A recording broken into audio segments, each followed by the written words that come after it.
Well, here we are, 300 feet over the edges of Boring, Oregon. There's Max. We have a fire going on here in Oregon at the Mount Hood National Forest. Not good. 50 miles away in Warm Springs. Look at the baby stick its head out.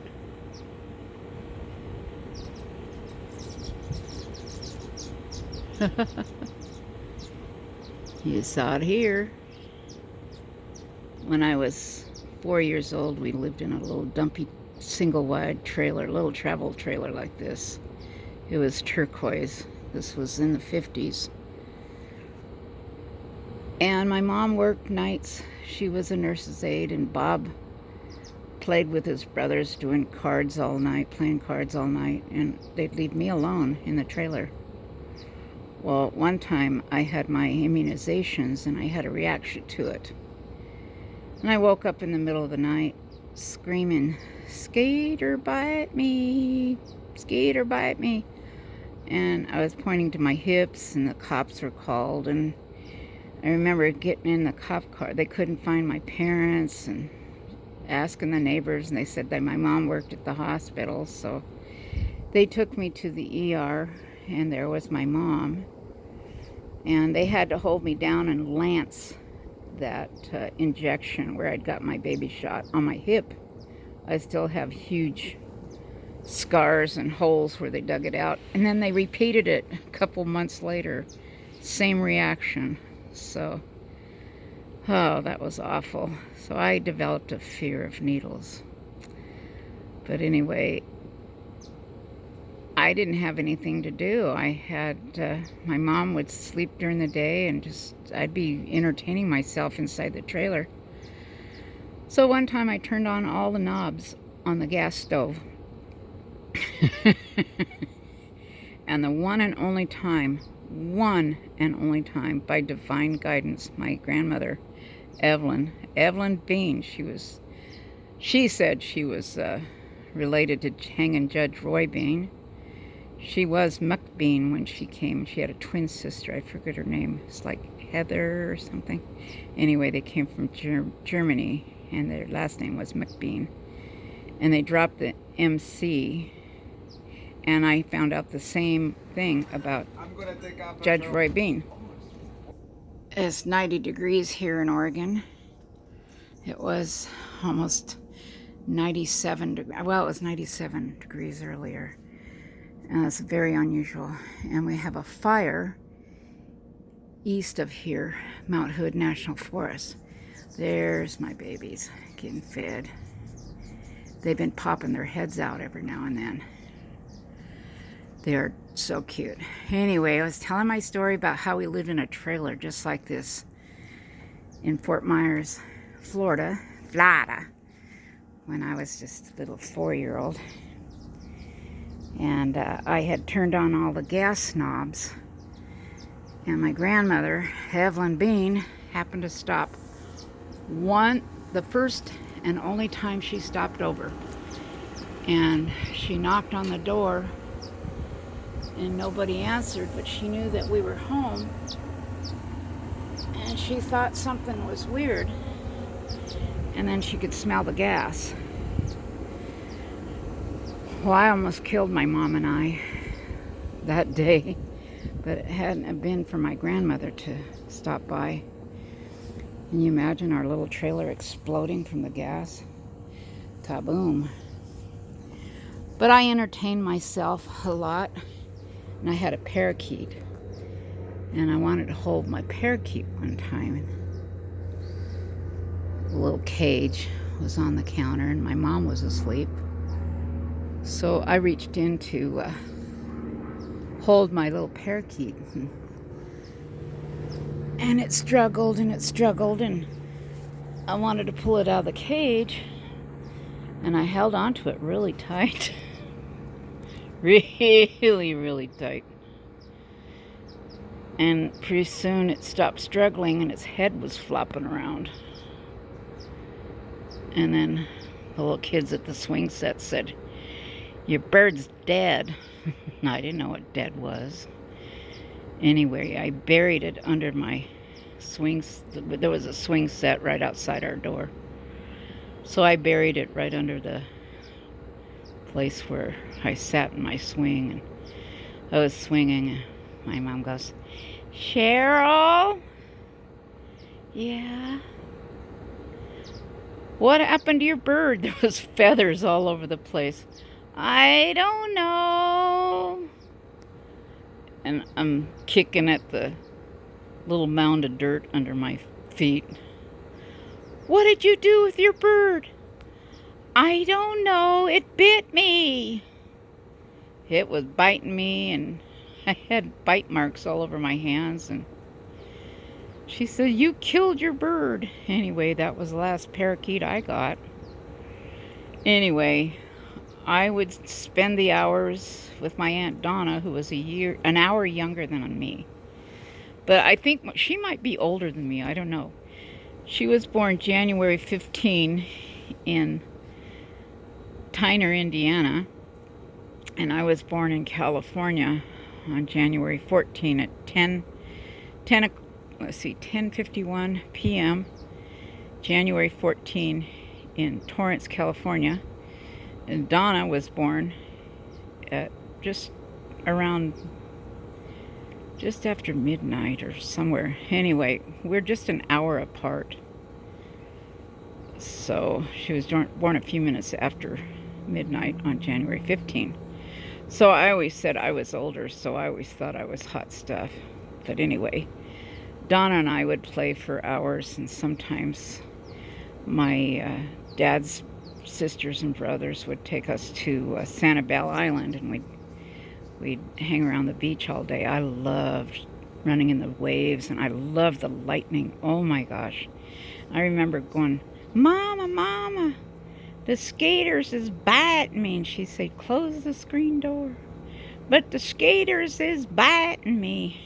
And then the lightning would be, we had lightning storms, and I'd go, "Ooh," and I just loved it. And my mom would cower underneath the bedroom was in the back. They had a bed in the back, and then my bed was across it was kind of like a closet. There was a little shelf where I slept. And it was like 15-foot, 20-foot trailer. It wasn't big at all. One of those little 17-foot 1950s trailer, turquoise, just like this. And I loved doing crafts. My grandma taught me how to make her cigarettes, and that, you're white trash when your first craft project, your grandma taught you how to roll her cigarettes. And I loved rolling her cigarettes. She'd give me the zigzag papers, and then later on she got this little machine, and man, I had so much fun. I loved doing that. So talk about white trash. Living in a trailer park there in Fort Meyers, Florida. And my father's family was white trash, welfare, all on welfare. Always in trouble, always. My grandmother, let's see, I forget how many. I think there were 17 kids, and then 5 of them were adopted out. And that's the Williams family in Tyner, Indiana. So I have Williams family lived in and maybe still in Tyner, Indiana.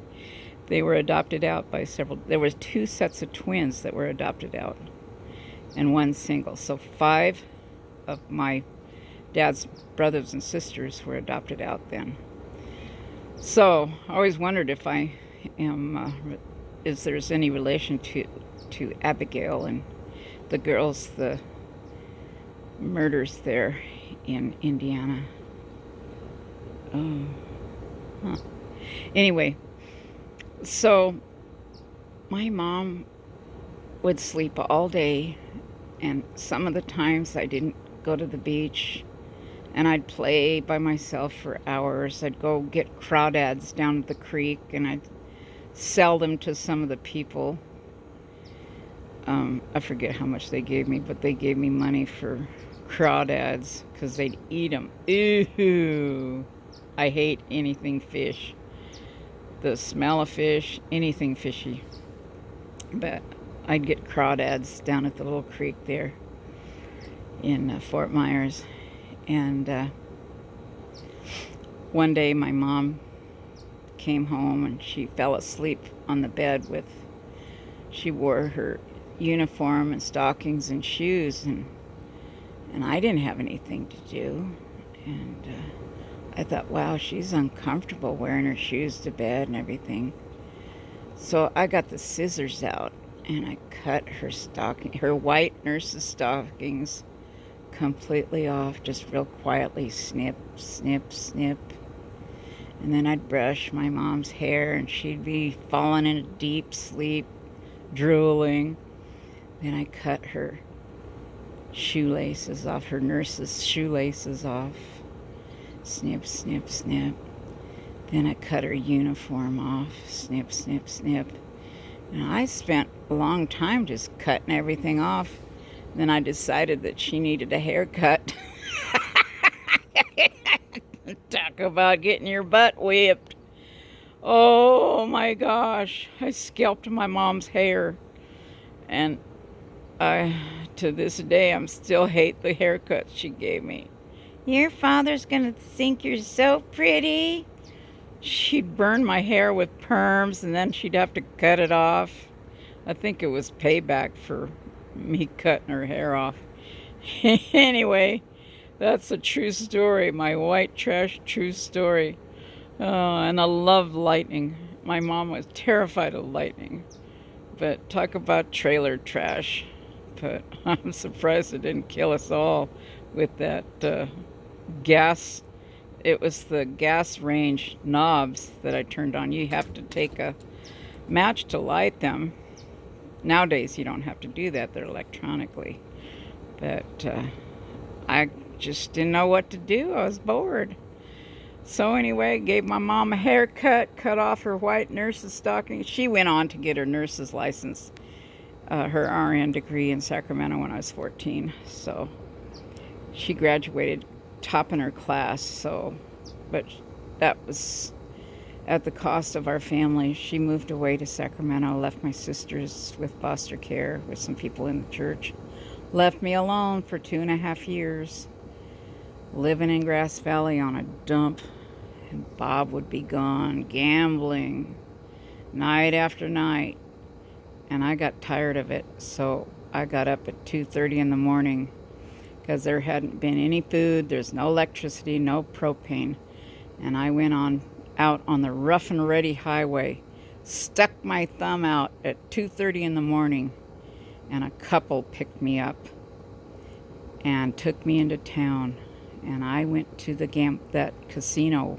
Well, it was a card room where Bob was gambling. I'll save that for another time. You'll want to hear that story. Subscribe to my channel and I'll tell you some more crazy stories. These are true life. It's part of my story. It's kind of on my way home and how the Lord offered me protection and mercy. And I live a very different life than what I grew up in. Very poor, very desperate. I was sexually abused. I was hated. I was kidnapped. A man took the shotgun and shot at me, killed my pet deer. Not shotgun, but a rifle, a high-powered rifle, and he shot my deer, trying to aim me, and he missed me and shot my pet deer. And because he had raped me, and then I told on him. He kept me for 2 nights. He was 45 and I was 14 and a half, and that was Grass Valley, California. Anyway, we're several hundred feet south of the boring Oregon line.